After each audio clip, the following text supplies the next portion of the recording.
I recently heard a seasoned saint comment that the favorable outcome she'd experienced after a serious crisis was a result of so many people praying for her. Is God more influenced to answer prayer if there are more people praying? How does that intersect with his sovereignty? Go ahead, answer it. Well, I would say that the whole point of prayer is not to influence God. Luther once said, or I don't know if it was Luther or somebody else said, prayer is not overcoming the reluctance of God, it is laying hold of his willingness.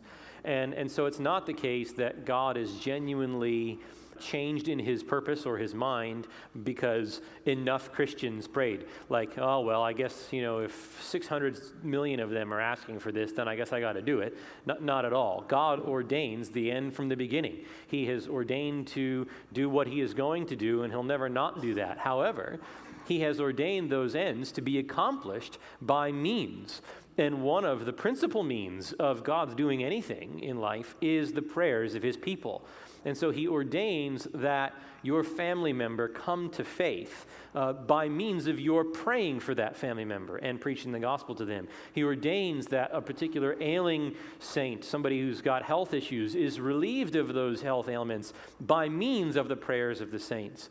Wars rise up. We see the things going on with Ukraine, and we pray for the end of the violence. Roe v. Wade is overturned. We pray for the ending of unjust laws and court precedents, and we ask God to change things. That doesn't mean he's like, all right, enough people prayed, now we can overturn it, or now we can heal the person, or now we can save the person. It's simply that he's ordained our prayers to be the means of accomplishing his ends. Right, the effectual fervent prayer of a righteous man avails much, and what it avails, ultimately, is the glory of God. And the chief benefit of soliciting the prayers of many saints is that when God answers that prayer, his glory is magnified by the fact that more people are thankful and recognize that it was God who did this.